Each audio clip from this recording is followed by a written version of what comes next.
Boy, Sipho, you're gonna read. Sure, I can start. Tell me if I'm reading the right place. When several villages are united in a single complete community, large enough to be nearly or quite self-sufficing, the state comes into existence, originating in the bare needs of life and continuing in existence for the sake of a good life. And therefore, if the early forms of society are natural, so is the state, for it is the end of them, and the nature of a thing is its end. Should I keep going? For what each thing is when fully developed, we call it its nature, whether we are speaking of a man, a horse, or a family. Besides, the final cause, and the end of the thing is the best, and to be self-sufficing is the end and the best.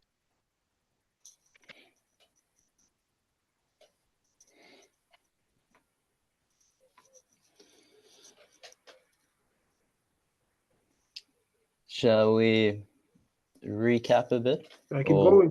use that to recap or go on? Or Let's recap a bit. Well, I mean, we need to do a little bit more than recap because we didn't really talk about this, and there's some big claims here.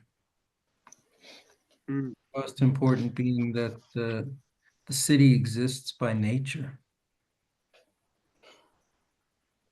yeah, That's a big claim, and it seems like there's a sort of an argument for it here, but we need to see what that is. yeah, that's a good plan.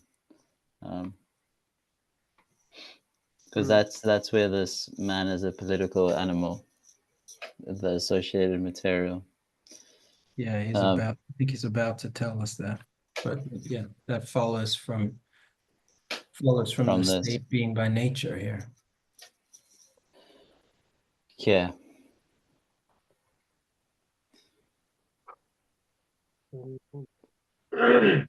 Earlier forms of so it's the earlier forms are natural, so like the household and the villages, and then now he's talking about the villages united in a single unity community, and that's natural. Is the argument it's natural because it's made of natural, or is that pushing the question a bit? I mean, is the household natural? Well, I like the way you started here. My translation has every city therefore exists by nature, if such also are the first communities. So it does seem to be there's a hypothetical assertion here. If it's the case that the family is natural, then it must be the case that the political community is natural. But why does that follow? Mm. There's the same theme of the kind of nested communities, but we still have this, at least how I'm remembering, one of our distinctions between the types of collectives and rulers. So I'm just remembering that there's a moment at which there's a difference, and I think that's between the villages and the city.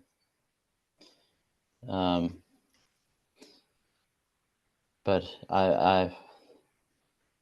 I'm remembering vaguely, like I was thinking in terms of a continuum of kind. If it's just more of the same kind, or if at a certain moment there's a difference of kind introduced. And then I think there's an analog consideration with the ruler, naturally, because of the whole that the ruler is set over. But where would it be to ask is the family natural? I mean, that might not. Would we get somewhere there? That's one thing we could ask. Yeah. But even assuming for the moment that the family is natural, how do we get from there to the state being natural?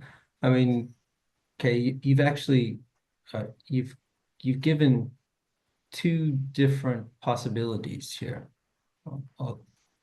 One is that anything made up of natural parts is natural. And the other is that I didn't quite understand what you're saying, but there's some sort of continuum. Those are quite different, actually. So is that true? Everything made up of natural parts is natural? That seems to be our question. What isn't made up of natural parts? Yeah. Like, I mean, a city. I'm thinking about the bricks and mortar, like the.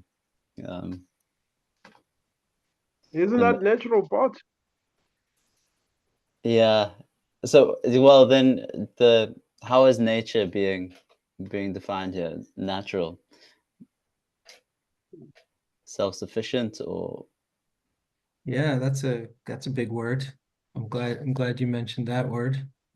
Well, there's another one here that I was hoping you guys would notice. Self-sufficiency. What's the other one? Good. Well, okay, the good. Yeah. Good is a.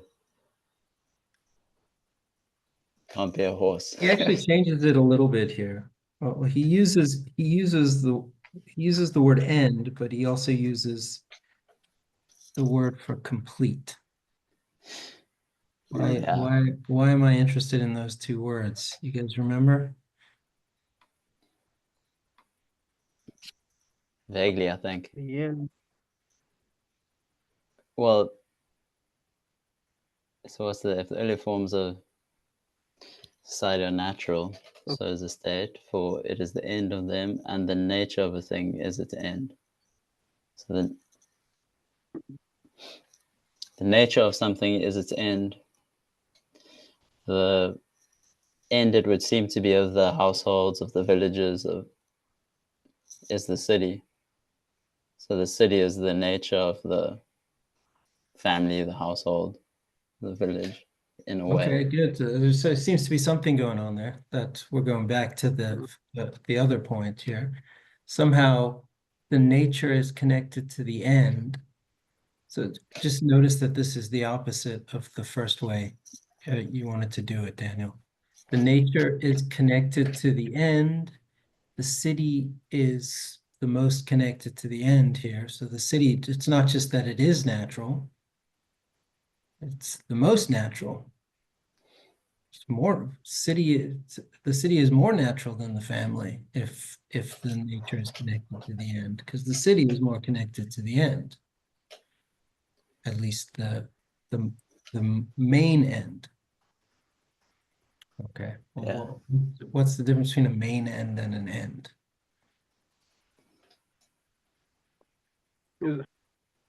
Isn't a main end like the end that other ends serve?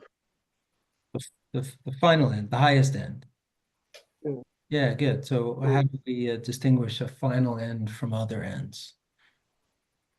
Well, I guess something like the city, or rather something like the village would be like just an end because it serves something further, and then the city would be at final end because it doesn't serve anything itself. So what's the word? Self-sufficient. Yeah, that's one of the words. What's the other word? Self-sufficient and I'm not sure what you. natural. the Nicomachean Ethics, Book 1, Chapter 7. That's what I'm thinking of. How does he distinguish happiness as the highest end for a human being? Most complete, or Complete. Self-sufficient. So yeah. Complete and self-sufficient. And he's It using embraces. the same two words here. Yeah. Self-sufficient, he uses several times. And then he uses, I mean, the word for complete and the word for end are almost the same word. Okay. Telos and teleos. And here he's using a form of teleos and using telos over and over again. It's the same ideas here. Somehow the city, the end of the city, for exactly the reason Sipho was just saying here, the end of the city is the most complete and most self-sufficient of the ends. It is an end and it is not a means to another end. Family might have an end that is in some sense complete, but it's also in some sense incomplete because it serves it serves a higher end, the end of the village or the commune or something. Ultimately, they all lead to this end that the politician studies, which is entirely complete. This complete end somehow is connected to being natural. What's that all about? Yeah.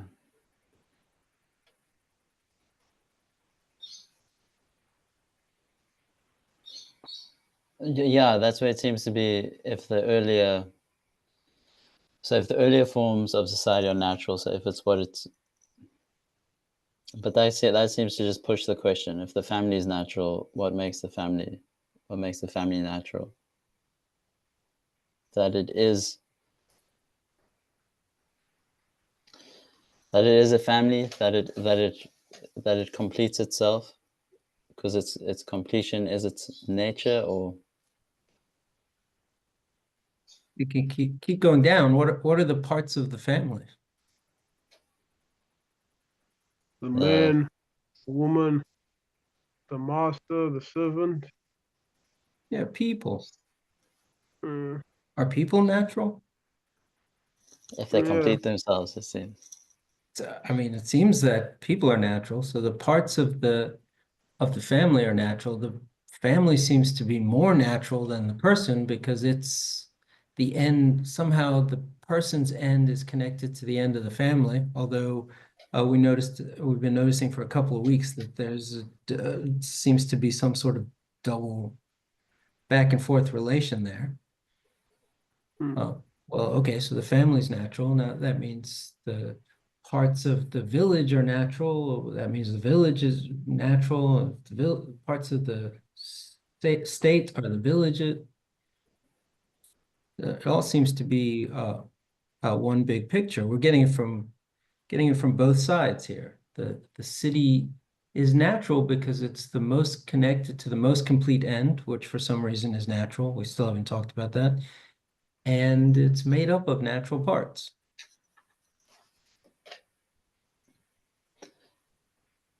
I mean, how do we approach that question of natural or nature, or Yeah. So in the physics, he defined physics. Physis just means nature. So Aristotle's physics is Aristotle's on nature, and he defines a nature as an internal principle of motion or rest, something that um, moves itself and moves itself not just in terms of moving from one place to another. That is a form of motion. But another important form of motion, the most important form of motion, I would suggest, the one he's most interested in, is a thing coming to be itself. So a tree, an oak tree growing into a fully formed oak tree. That's a motion, a potential becoming actual. The movement from the acorn to the fully formed oak tree is a sort of a paradigmatic motion. Because it's becoming itself, fully becoming itself, I guess. fully coming to embody its own nature. So what's the nature? What's the fully embodied part? So what is that? It's complete. When a thing is complete, when it has completed itself, it has achieved its nature. So the end, the complete self-sufficient end that has come to be is the nature most of all. I mean, it's all the nature. The acorn's natural and the sapling is natural and so on and so forth. But most of all, the nature is the nature that makes all the other things what they are, is the fully formed, complete oak tree. If it's the case, sorry, no, go ahead. I'm just trying to follow what you're saying. So if the individual is the smallest part of the state, I'm thinking now of the individual like the acorn, and the end of the individual is, I guess, to be in the state, is to exist in the state. Then the nature, then the nature of the individual fully being itself is the type of thing that exists in the state. Am I following? Well, I don't know. I think you pointed to something ambiguous in what I was saying. All right. The human being is not an acorn, right? Yeah. The human being doesn't become the state in the way that the acorn becomes the oak tree. The acorn is the potential for the oak tree. The human being, it's just potential is a bunch of human beings together is a potential for a state. Okay. But it's not the same relationship. The acorn to the oak tree is not the same relationship as the person to the state. Okay. Yeah, this is coming from our questioning around the uncompounded parts of the state. Realizing so we could say person. If it is person in the context of this inquiry, then it seems that the person is the acorn for the state. But the other option seems to be the household as being the basic unit. Then the household is the acorn for the state. The unity that can't exist without each other. The one that comes before the household. Okay, yeah. Man, woman. Well, none of them are quite like the acorn, is the ambiguity. It only takes one acorn to get an oak tree. You don't need to take a bunch of acorns and then unify them. The whole unity, this is where politics is actually, there's something very different about a state and another sort of natural organism. It's not that one person, you water them or whatever, that's just silly, but whatever you do, it's not like one person is suddenly going to blossom into a whole state. Not exactly. I mean, kind of. I mean, I guess you could, over generations, Abraham became a whole nation or something like that. But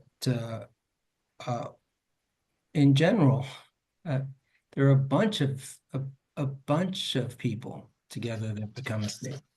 What is similar about the two cases that I think Aristotle is pointing to here is that the potential for the oak tree the whole potential for the oak tree is in the acorn. And the motion is that potential coming to be the fully formed oak tree. The whole potential for the state is in the human being, because it's a completion of the human being's nature, which means that the whole potential is in there. Now, it doesn't actualize in the same way as it does in the oak tree. It's a different kind of nature. But there is something similar. In a way, the human being is like the acorn.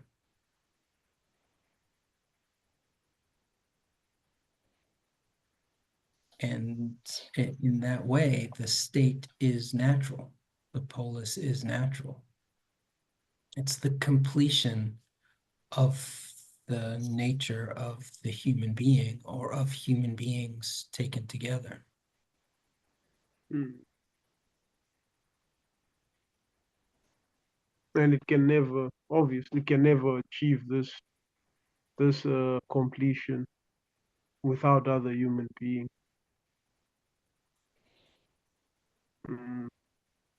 Yeah. So That's depressing. the next line is really, in a way, kind of summing this up. From these things, it is evident then that the city belongs among the things that exist by nature. Hey, Thomas, that's like the acorn. And that man is by nature a political animal. Okay, acorns are not by nature political animals. They don't complete their nature by getting together with a bunch of other acorns.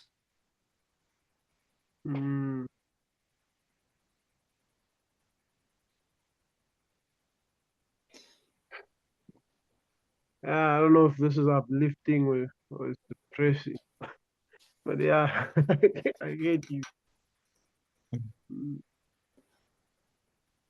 Uplifting or depressing? What do you mean? Well, understanding that you can't fully be what you are without other people. I don't know if it's uplifting or depressing. Sometimes you want to stay away from people. Yeah.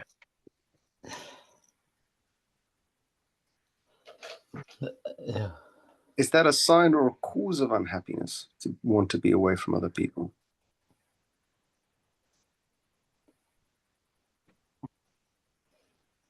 Like, I don't know, maybe a sign of unhappiness. Like a symptom of a disease? It's interesting. I have played. Oh, I know not lost for moments. Yeah, I did not understand this way the first time I read this. It's very different from at least some forms of modern philosophy. Romanticism is very sort of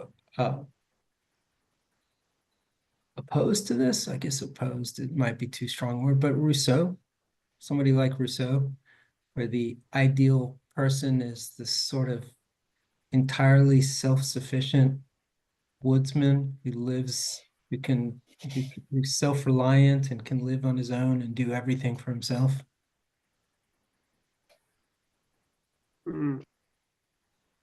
This is not that. There's something about us that is intrinsically political. And the argument for that seems to revolve around this end that is this end of the human being that is for the sake of higher ends. There's something about our complete end that is for the sake of the end of the family or clan or village or city. You can't get that on your own in the woods. It's amazing how natural this kind of structure of thought seems, or it appears to be, like the kind of image that you get of parts related to one another coming together and in the sense of a good coming together or coming together well. So it strikes as, I mean, even as an image, it really makes sense, and it's even appealing. But I don't know what's bugging me at the moment, but I'm trying to maybe I'm not tracking the arguments, but how the I think I want to know is, how is our political nature established? I don't know if it would be my own desire also to know the argument for that, but I don't think I followed that exactly. Yeah, I don't know that I don't know that we're done with the argument for that. In fact, I'm pretty sure we're going to get some more in just a minute here. But this is typical Aristotle. We don't get, it's not Descartes. We don't get a perfect, clear starting point and then proceed by clear steps. We get a bunch of sort of starting points all over the place that sort of coalesce to form a picture. And we've seen the main part of that is this idea of the telos, of the end, and all the parts coalescing. It's not the good that is formed out of parts. The good is the end. It's all the parts that come together to serve the good. It's what brings the parts together. And that's the main, I think the main crux of the argument, but there's more to it than that. We want to look at human beings. We want to look at the nature of the human being and see if there's anything about our nature that suggests that our nature is only completed in community with others.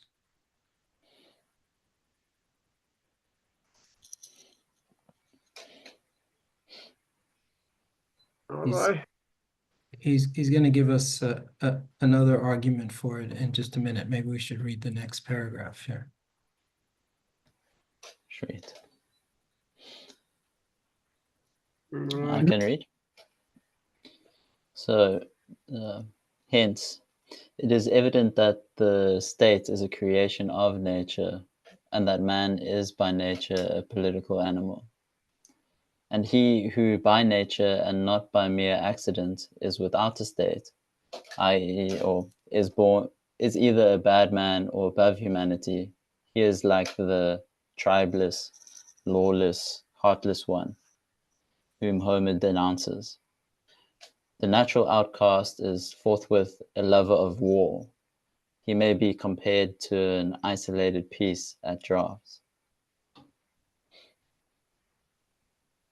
Shall I go on there? Oh, we can start. We can take them one at a time here. That's already a sort of an argument, right? It suggests a sort of an argument.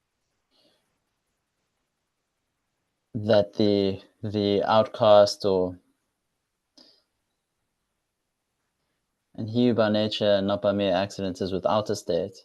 It's either a bad man or above humanity. Yeah.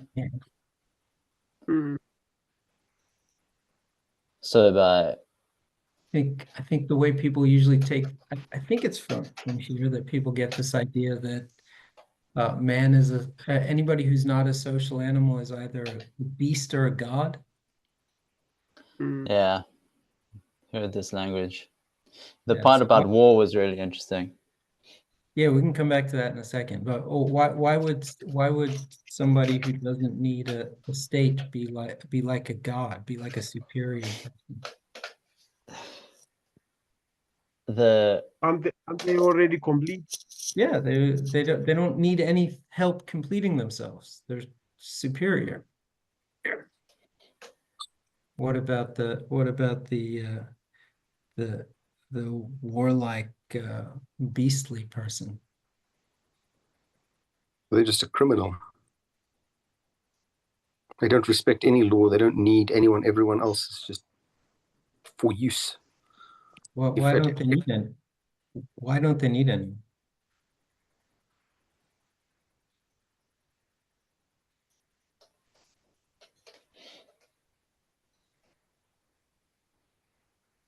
Maybe I spoke out of turn. The God that doesn't need anyone. For the bestial man, politics is impossible. I can see it before my eyes, but I can't articulate it. Why? He doesn't need to exercise that I mean, what is he as a beast? He's like his desires just run rampant through his anything that he desires, he just, whatever the consequences, he doesn't care. You're getting further away here, Thomas. You were right there. It was before your eyes. Now before my eyes. You turned away. Rolling around at my feet. Turned away from the righteous path here.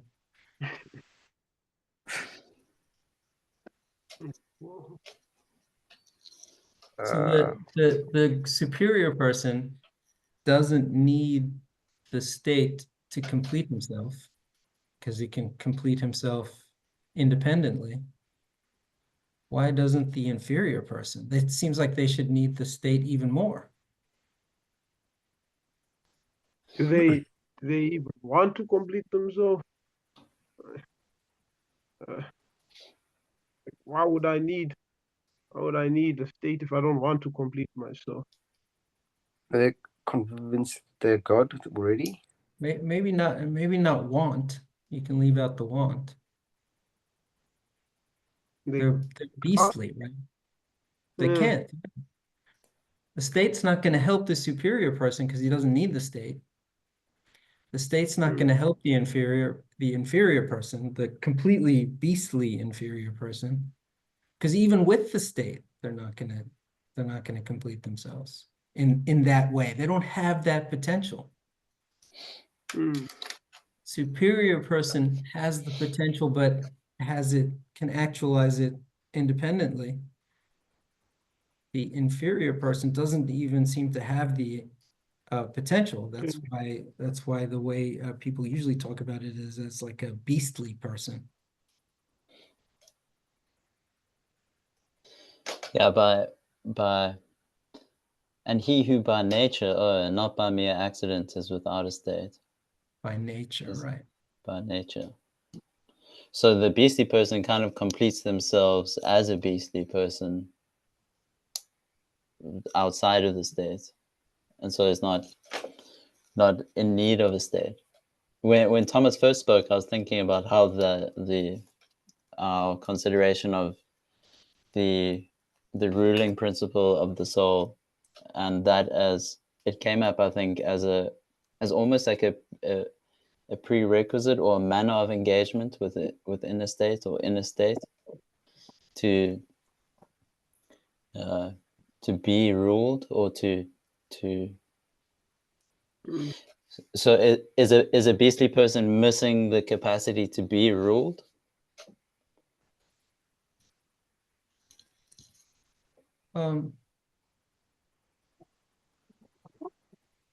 Yeah, sort of.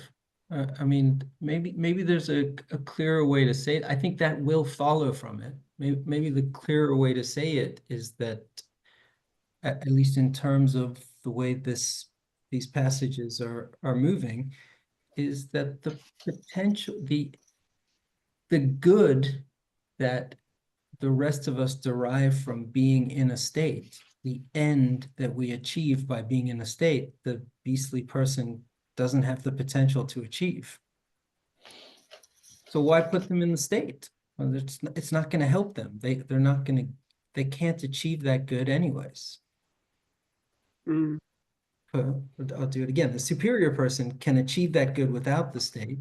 The inferior person can't even achieve that good with the state.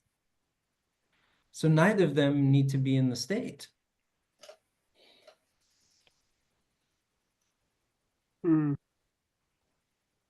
And it's not either of them that we're interested in.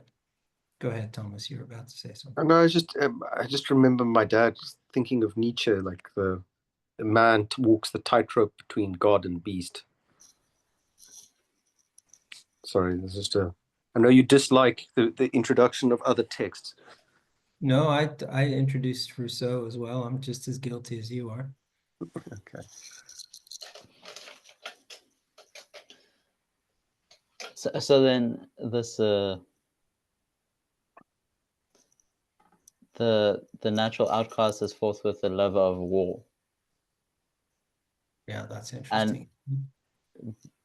Because that would apply to the superior person as well.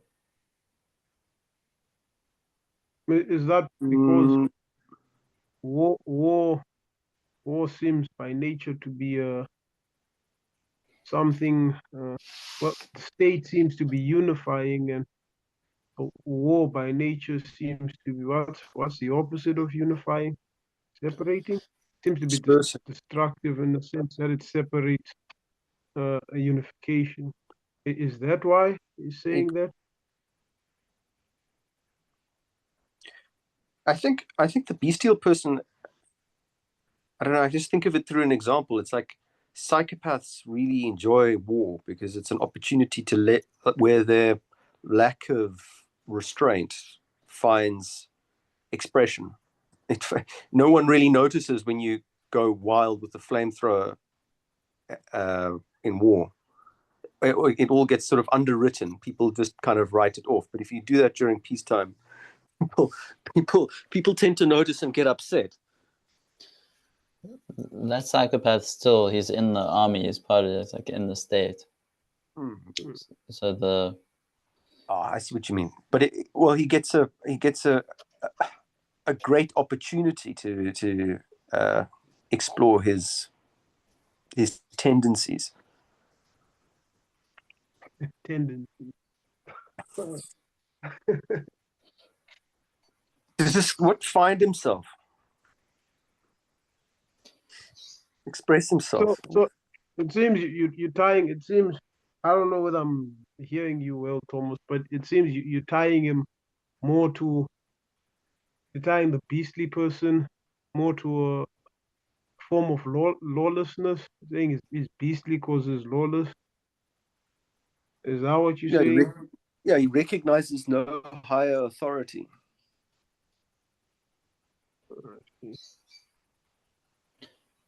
What's drafts? I've never. I don't know. How are you spelling that? Is that drafts like checkers, like the game, like an isolated piece in the game of drafts? Like what is there? My translation has backgammon. Where does It's a footnote here. It is not certain exactly what game is referred to beyond one involving the use of dice. I'm not sure how they know how this translator knows that it involves dice. Can't be draft, then. Again, our translators failed us again. I guess that's why he chose backgammon, although it probably wasn't backgammon in the way that we play it.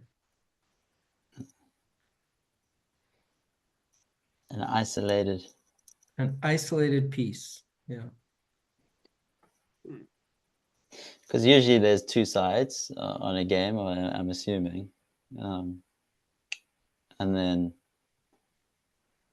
I mean, you get an isolated piece from one side, but it's a strange comparison, especially based on what he's just said. I mean, a human being, a normal human being who is by nature a political animal, who is alone, would seem to be an isolated piece. A piece is what it is in relation to the other pieces.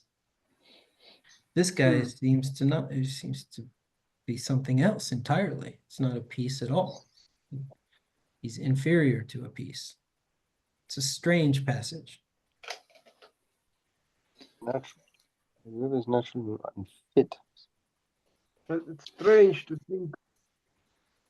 think of something as something that Is this strange to think of something being inferior than something that needs something it doesn't need. I don't know if I'm saying that right. It's just a strange. I mean, it's easy to get the concept around when we're talking about the superior person or the god, because obviously they don't need a state because they're already complete. But I'm thinking about what Dan said. It seems that the the beastly person is in some sense complete as a beastly person. So it's just strange to think of them as inferior to the state person when the state person needs something to be complete, which the beastly person doesn't need. Yeah, so why is Aristotle thinking of them as inferior? I suppose because the state person has more capacity than the beastly person. Yeah, they're lacking a capacity, lacking a potential. Mm. It's like trying to think of an analogy with cars or something like that. But I mean, should be easy. I'll just try something stupid. Like the car that has the turbo gear has needs needs a better mechanic because it's going to make sure the turbo is working. The car that doesn't have the turbo doesn't need the extra mechanic, but it doesn't have it can't do the extra. It doesn't have the extra boost. Yeah. No, I see. Like, See when you put it like that. Sorry, that was a very sloppy analogy, but I well, think Make it gets the yeah, point. okay. You got me Uh, uh, thinking about the plant and the animal in on the soul. Like you got me thinking isn't of this the animal having more capacity than the plant. With the example of the car. that's right, Sipho. I think there's something of choice here. The one who by nature can't participate in politics because he just doesn't have it in him to negotiate or whatever it is with other people is naturally my translation says be naturally of a querulous disposition. He's naturally he functionally can't do it. Whereas the godlike person could engage in politics if he had some sort of inclination to do it. If he felt compassion for humanity and came down and showed us how to conduct ourselves. There's an element of there's a lack of choice in his incapacity. I don't know if that's I don't know if that helps in understanding his income. If he was somehow informed, maybe he would naturally choose to participate. Why? Like it doesn't stand to gain anything from it. I guess your point is try and help somebody else. But I get the point. I think I get the point. Like if Doesn't gain anything from politics is the godlike man. He would gain something. The querulous, the one who by nature is querulous, can't. He would gain something from engaging in politics, like resources, community, all the friendship, all those nice things. Well, what does he need those things for? so, yeah, it doesn't seem like he needs those things. So why would he? If he needed those things, then he'd be a political animal. He would need politics to gain those things. Are we saying that there's no difference? We rolling around looking for the difference between the beast and the god here.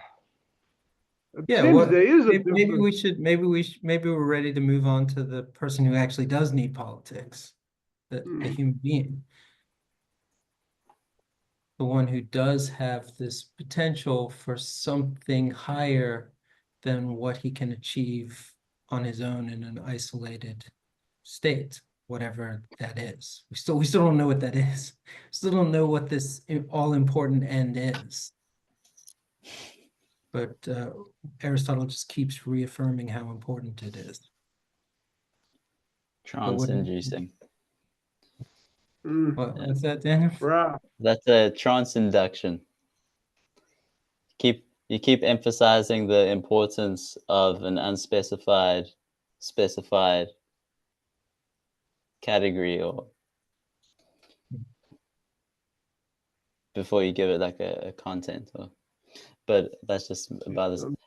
I want to, yes, I want to get to the political man. I also just want to note like the sense of an argument for the superior man engaging politically is that the very fact of being outside is perhaps something warlike, or that's the implication that I took.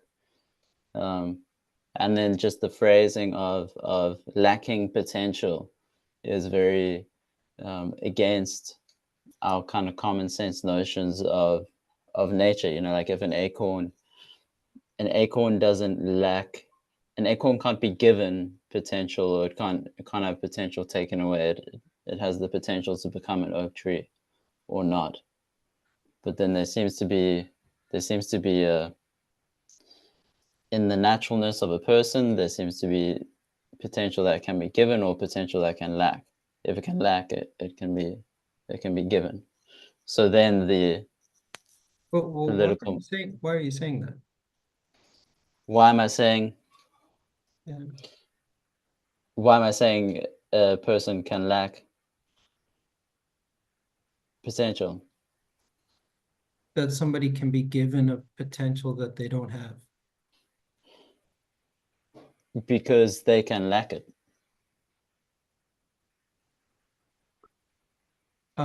If the inferior person could be given the potential that they lack, put them in the state. You'll be benefiting them. Put them in the state and give them the potential.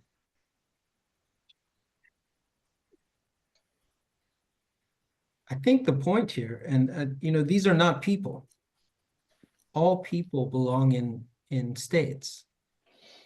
If we imagine a person who is so superior that they don't belong in a state, they're not really a person. They're more like a god.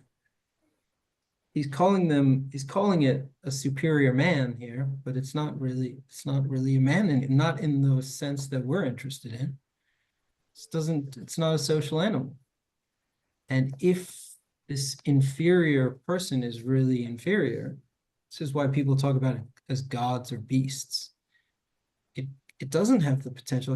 You can't be given a potential that you don't have unless you have the potential to have it. And that's what's lacking here. Is it a kind of how do I say this? I don't want to say thought experiment, but an idea. There's an idea of a human being. He's just postulating the idea of a human being without political potential. No. Is it even a human being? He's not interested in this superior man or inferior man. He's interested in the regular man, because that's the one that's the political animal. And what he's interested in getting us to see is what that entails for us to be political animals. We have a potential by nature that can only be actualized in a society. So we still don't know what that is, but he's claiming that we have it. He's already given us a sort of an argument for it, that we naturally form these groups, and the smaller groups are part of the larger groups, which are part of the He's about to give us another big one here that might relate to this thing about the warlikeness of the inferior man.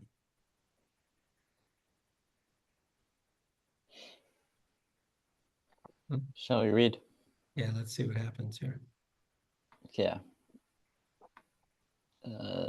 Now, that man is more of a political animal than bees or any other gregarious animals is evident.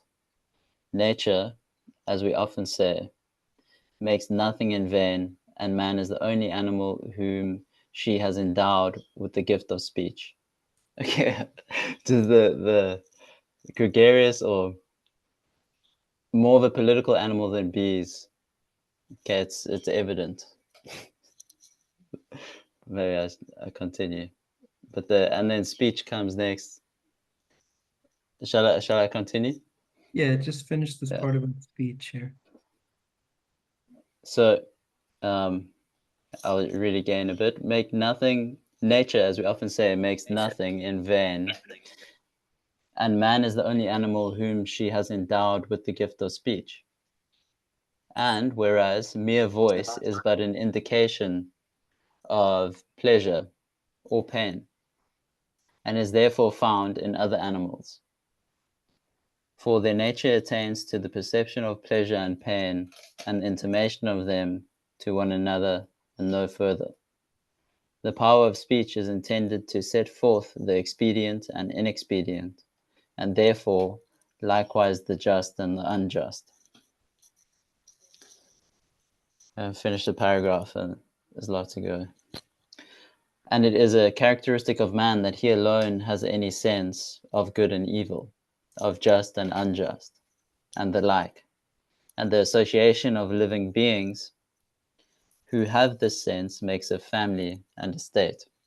Sure, that's quite a paragraph. Sorry, I muted you, Tom. I hear you. There was a lot going on there. Too much. See if we can draw out the main point that's related to our question here. But another argument for why man must be a social or a political animal, even more than bees and ants. Bees, Nature. ants, you had gregarious animals. I have herd animals. Okay. I think it seems to be, he seems to have in mind animals that live in groups. Yeah. By nature. Oh. Could be cows, or it could be what are those big bucks called? Those big South African bucks with Wildebeest. the hump. Could be Kudos, wildebeests as well. buffaloes. Could be buffaloes. Yeah, I'm thinking of a particular, doesn't matter. Nah, I'm curious now. Can't remember No, the I'm name. also wildebeest, buffalo, I can't water remember the buffalo. name. Can't remember the name of that. It's a, I think it's Kudus. maybe kudu, yeah, something like Camel. that. Doesn't matter. Don't have camels. Do camels herd animals? I actually don't know. I'm not sure. I don't know either. Do we even have camels here? They're not indigenous to South Africa.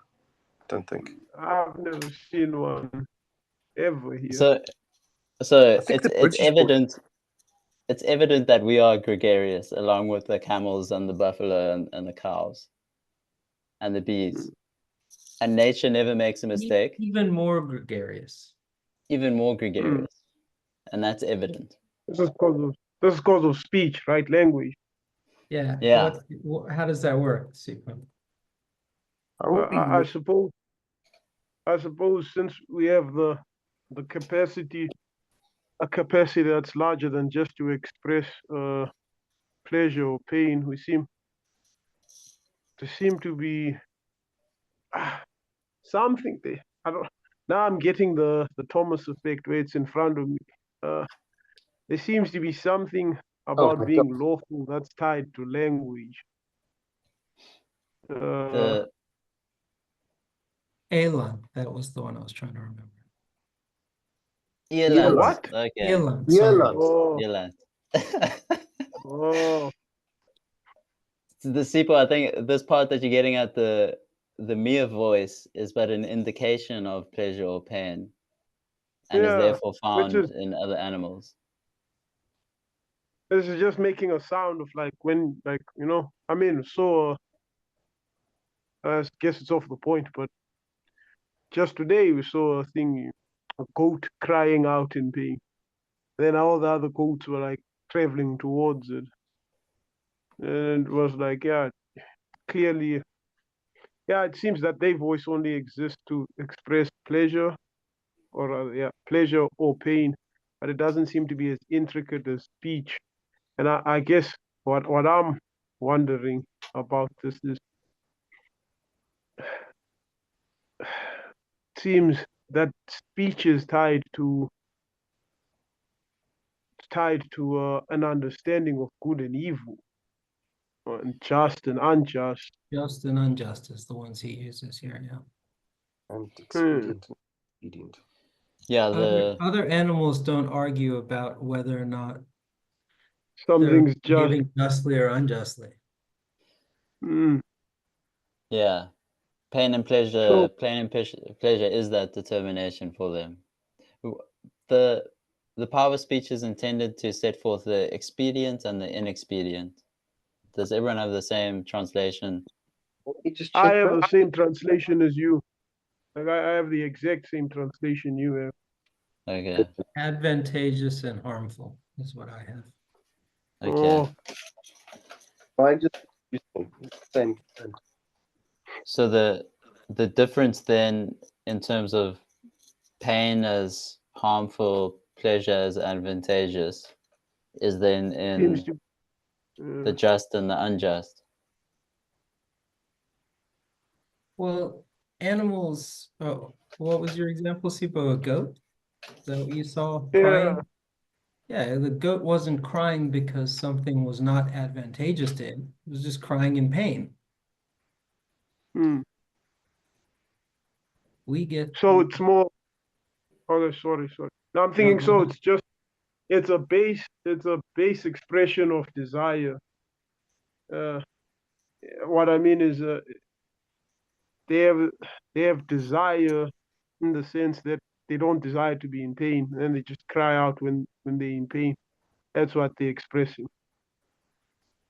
Yeah, so what are we expressing, even before just and unjust, what are we expressing when we express things as expedient or harmful that the animal is not doing? What are we doing that they're not engaged in?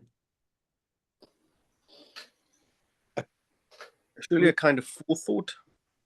Like we kind of look into the future and we go, cat. Oh, sorry. The future and the. Is there a cat in your future? Well, yes, there is a cat in my future. And she's demanding attention. What are we what are we doing when we're looking into the future? We kind of, I guess, What I was going to guess, but what makes something expedient? What does it mean for something to be expedient? it would be to my advantage if it occurred. Or What does it mean for something to be to your advantage? it would be good. It would Induce to my happiness. Beneficial. Conduce my happiness. It will make you more of yourself. I don't know, more of yourself instead of less of yourself. It being beneficial to you. Isn't that what pleasure and pain do as well? Not all the time. Sometimes pleasure can make me less of myself. What's the difference between the expedient and the pleasurable? What do I have to be able to do to identify something expedient that I don't have to be able to do to identify something as pleasurable? You have to be able to reason about the consequences or the effect on you. Well, what about the consequences or effect?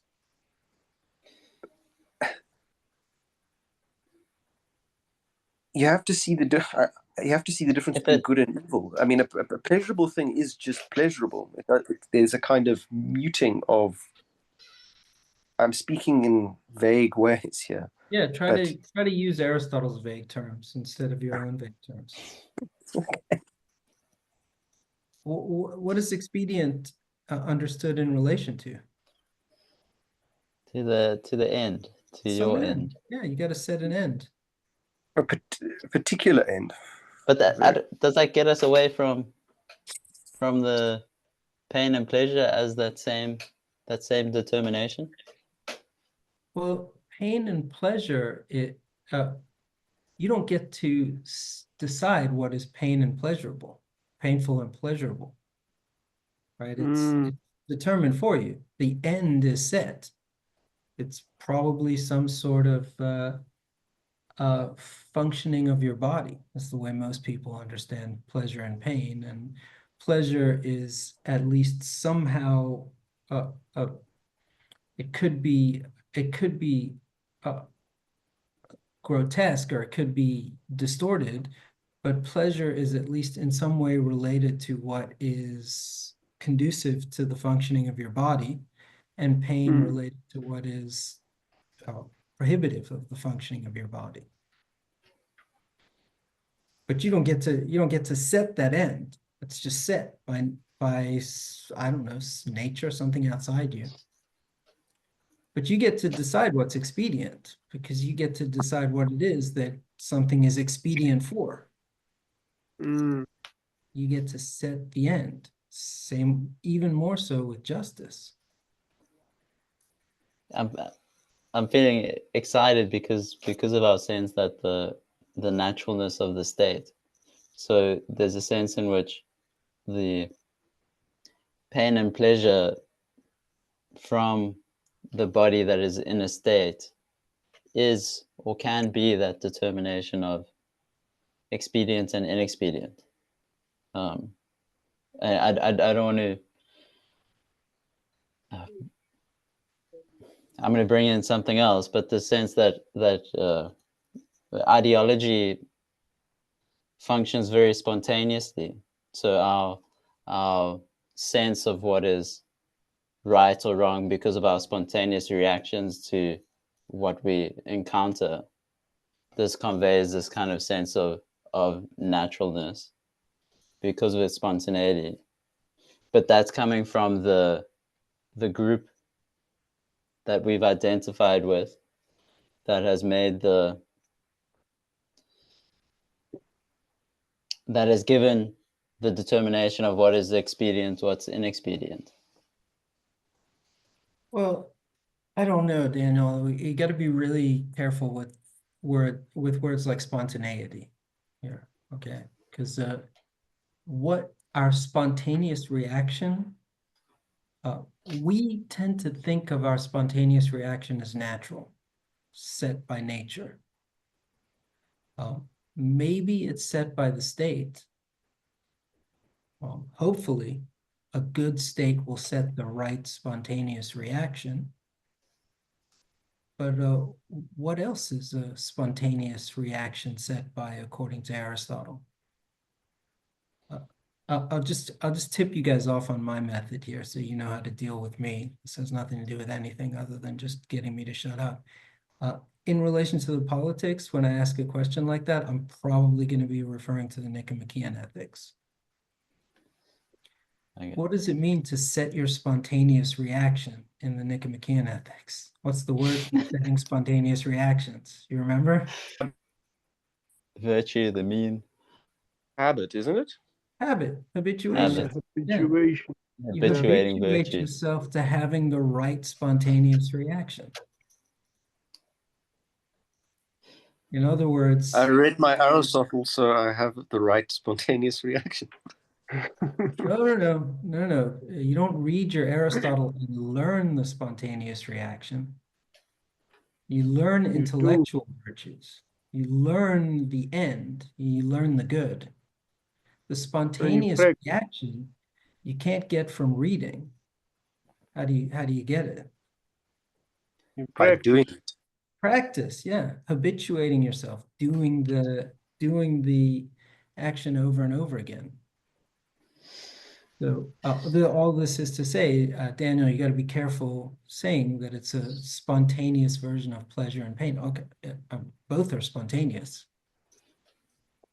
I have a overdeveloped sense of justice, and I'm going to spontaneously be angered by something I take to be unjust, but I can train myself to have that spontaneous reaction in certain ways in relation to certain things that I take to be just or unjust, based on my conception of the good, of the end.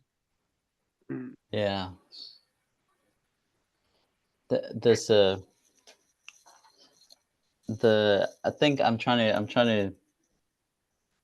to this like between expedient and inexpedient and pleasure and pain, like, so the difference is the end, but then there's also a sense in which the animal governed by the herd animal governed by pain and pleasure, which I think the herd animal is nice because that determination is shared in the herd, and in some way it facilitates the movement, the coordination of the herd.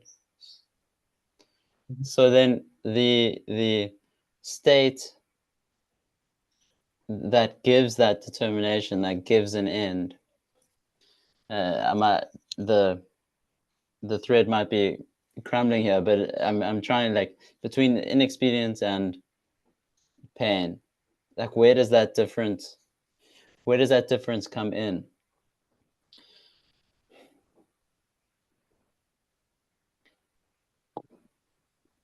Ask the question again, the difference between what?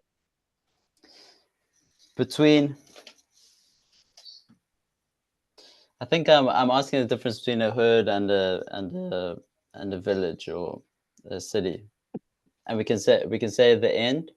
So then, where is the end coming from? So that's involved in the question. I'm wondering about, because we have this track of the naturalness of the state, the naturalness of the end of the state. Yeah, Sure. I don't know if this is this continuum image again, but it seems to be. I don't know what I'm pressing into really, but I keep wanting to return to this difference between the pain and the inexpedient, and how that's determined. Yeah, what's the difference? What's the difference between what I take to be expedient and what, I'm just going to keep using the Eland here because it makes me, is it Eland or Eland, right? Eland. It makes me feel like I'm in the know, but obviously it's just making me look like I'm completely not in the know. Anyway, so the difference between what the Eland determines as pleasurable and what I determine as expedient has to do with how the end is set. The Eland doesn't decide what is pleasurable and painful, and doesn't habituate itself to having a certain reaction, and can't habituate itself to having a certain reaction. I can. We are human beings. We get to set the end for ourselves, and then habituate ourselves to have the right spontaneous reaction in relation to that end, either individually, that's what ethics is, or communally, and that's what politics is. The state is supposed to help us have the right spontaneous reaction to the just and the unjust by setting that end for us, helping us to set that end for ourselves communally.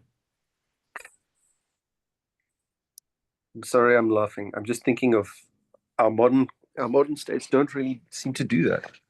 No, they don't. They don't. In some ways, modern states, especially modern democratic states, emphatically do not do that. We're supposed to be free to set our own ends. That's the sort of vague modern view of freedom. You know, America, the US is maybe the paradigm example. You know, you don't tell me what to do. It's my land. I can do whatever I want on my land. But keep an anti-aircraft rifle gun on it. Well, some kind of weapon, yeah. I have a constitutional right to carry a weapon because I don't want the state coming in and telling me what I'm supposed to be doing. That's not the state's job. The state is supposed to provide a context where everybody gets to do that for themselves and nobody has to be told what to do. That's not Aristotle. Aristotle thinks that the best state, I'm jumping ahead here a little bit, but we already are seeing the beginnings of this. The best state is going to help us complete our nature as human beings, which is, ironically, our nature is to some sense determine our own end.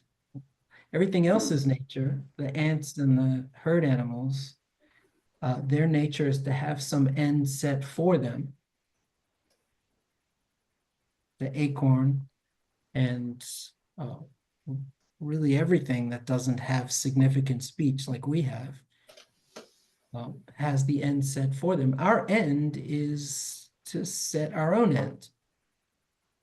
And one of the ways we can know that that must be our end is because nature doesn't give us things we don't need. What else would it give us speech for? We don't really need speech for anything else. We can get along fine by grunting, signaling pleasure and pain. All we're doing is following an end that's preset.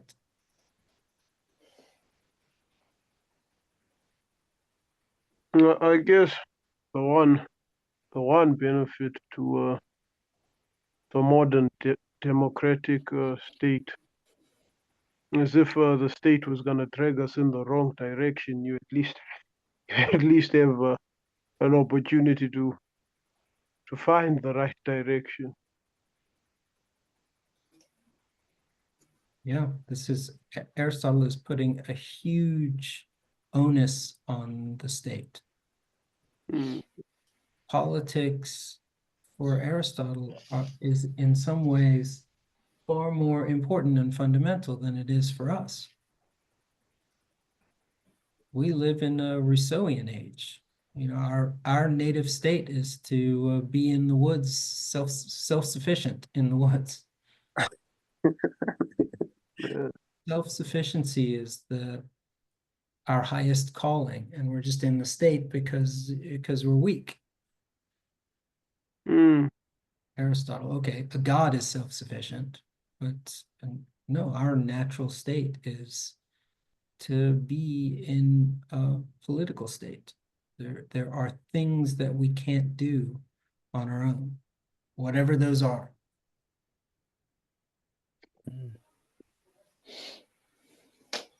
So the communities were right. What you're telling me essentially now is that the communities throughout our entire childhood were right. And we were delusional to think. We were delusional to think we can become fulfilled without other people. Those are two different claims. It might be true, if Aristotle's right, it's true that we would be delusional to think that we can become complete without a state. We'd be thinking that we're either gods or savages. But that doesn't mean that the state that we grew up in was an ideal state or even a good state. You know, the fact that there is a responsibility for the state in the development of its citizens, helping them to achieve the right spontaneous reactions, to keep using that language, is a sign that the state can mess up, it can do it wrong, or it entails that the state can mess up.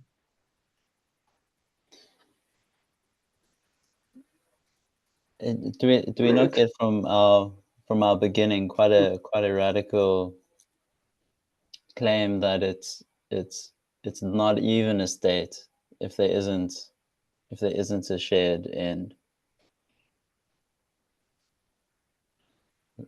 The collective. A collective is what it is by having a shared end. So we're just a bunch of parts. Yeah, that's a good point. Yeah, it's not clear that the American state is a state. I'm really loving this this paragraph with the herd animal and the pain, pleasure, and the because it gives an account of ends or states that might exist within, like you know the end that you are determined by or determining for yourself by the reactions that you have to what is just or unjust or what is good, what is evil. So it's the clumping or the groupings can be known by those ends. And are determined by the need for them. Yeah. Yeah. To understand the US or South Africa as the sort of state that Aristotle is talking about, you'd have to be able to get from the family unit through a series of steps all the way to the government of South Africa. I'm not sure that would work here. He's talking about a polis. He's talking about a city state. Damn.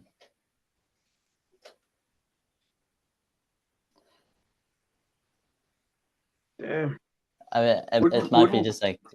Wouldn't South Africa just be an aggregation of that in some way? You'd say, well, then aggregation of poli or polises joined together. Like America is this, each state in America is just an aggregation of many polises put together. Well, if that's the case, then a polis would not be the polis that the polises, the poloi that make up the US would not be, none of them would be a polis because none of them would be complete. And the polis is complete. Oh, I see. I see. Okay. I was thinking too literally, or too not literally enough, actually. You're not thinking about what the polis is literally the thing that has the complete end of its own, not that doesn't serve complete self-sufficient end that doesn't serve any higher end. I'm thinking of city. I'm not thinking of community. Yeah.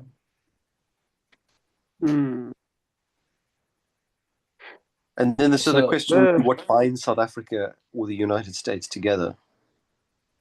What end binds us together?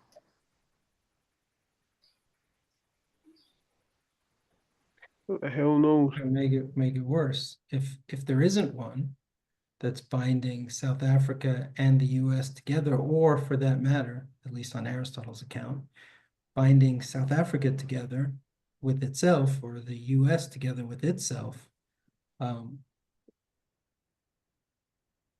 we're without law and without a unification and in a state of war.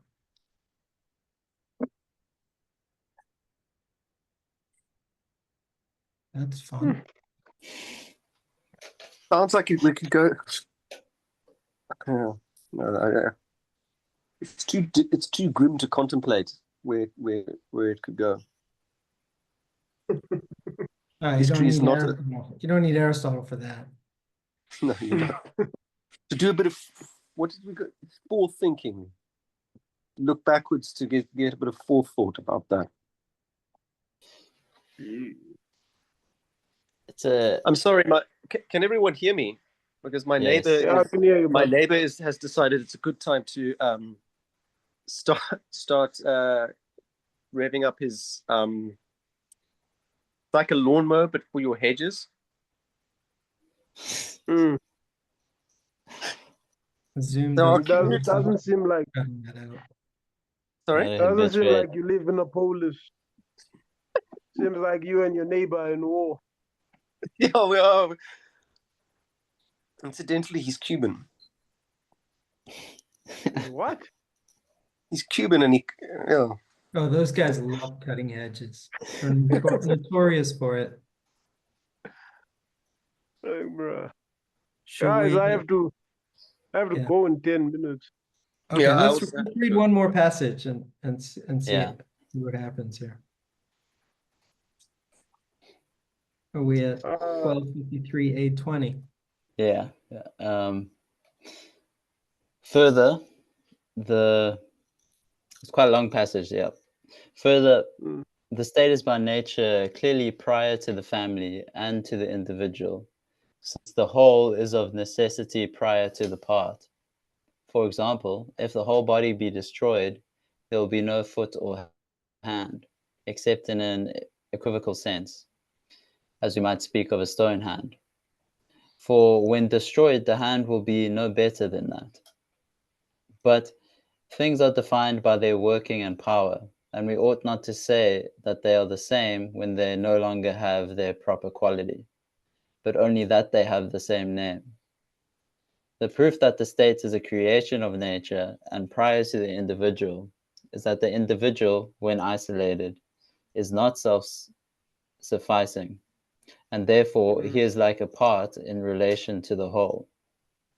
But he who is unable to live in society, or who has no need because he is sufficient for himself, must be either a beast or a god.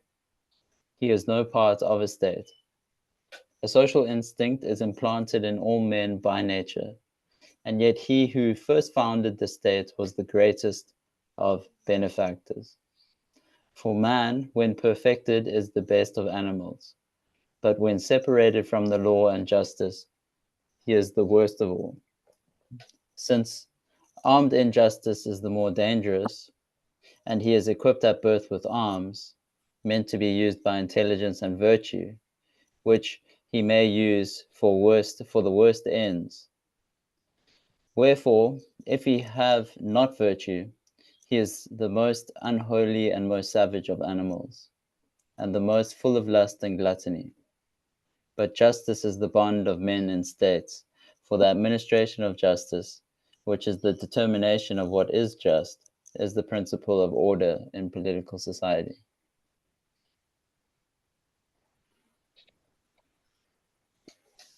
Oh, okay.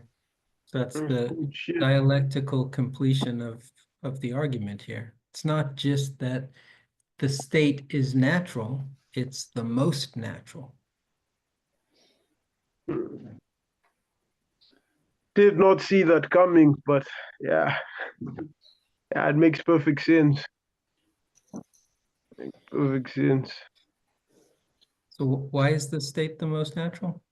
Because it's prior. Well, given the example he gave us of the body, because everything else won't survive. Everything else is not self-sufficing. And yeah, like I get the point he's making. Like it seems I don't know, I can't think of a better analogy than the one he gave. If I cut off my hand from the rest of my body, it's not gonna last very long. So what It does seems that tell you about the nature of your hand and the nature and your nature? the nature of my hand is dependent on my body. Yeah, subordinate. Mm. Or not your body, you in general. Mm. Maybe your body as well, but subordinate to your nature, which means it doesn't have a nature outside of its relation to you. So your nature must come first. Mm. Can't just take a 2 hands and 2 feet and a heart and all these other parts and stick them together and get a person. Mm. They're not there until there is a person. They come to be in relation to the person.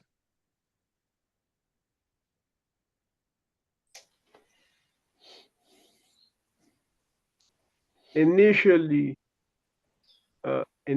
when the one when we're talking about the initial argument we talked about man being a political animal, I had initially understood it in this way, and now that we're reading this part, I can remember why I understood it in this way. First, I was like, I didn't think of it at all in the way he was explaining it, but I was thinking of it more in terms of self-sufficiency.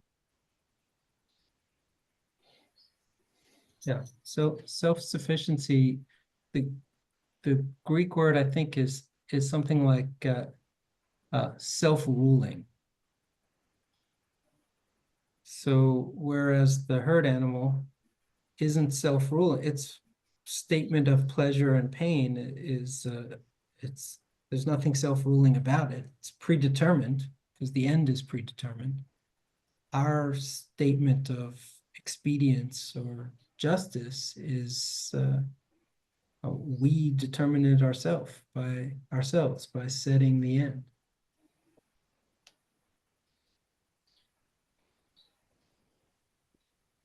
Which we still haven't found yet. I thought we said our end was to set our own end. Okay, we'll gotta. I suggested that, but we don't know yet. All right.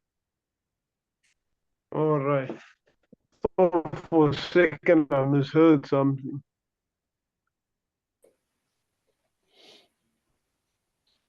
This is good shit. Like I think. Why are you laughing? Why are you laughing? I'm just thinking, like, usually that's said of something completely different. That's exactly what Thomas Aquinas said, Sipho, first time we read it. Like you guys need to make sure that my desires don't get out of whack and I just follow these readings into a hole. This starting to feel like an addiction now. Like these texts are starting to feel addictive at this point. So I'm like, yeah. You know, you got a really good dealer just down the road. It gives you text for free, and all you need is a card. There we go again. Oh my God. Just the other day I was contemplating. Well, just yesterday I was contemplating. Why don't I just get a job as a librarian? I just get that. There is actually an opening at Rhodes University Library. I saw it on LinkedIn. Really? Uh-huh. I think for the senior librarian or something like that. I have absolutely in the humanities, believe it or not. I'm far from being a senior librarian, Thomas. I hardly go to the library. This won't help my interview now that I'm thinking about it. Make sure you cut this part out, Daniel, in case I want the job. I can't promise that, but no, but I don't think you need to worry. The truth is more like a guideline anyway.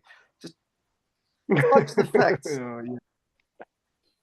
I never said that. I never meant it in that intention. What I was really saying, I love books. I love the best books. Sometimes you've got to be a second-hand car salesman to squeak through the smallest gaps. Okay, I think we should call it then. I think you should switch this off. I think we've lapsed. We've lapsed so into. We finished chapter 2 here, so we're at the beginning of chapter 3 for next time. After nearly 8 hours, we managed to. I think the epic on Wagner.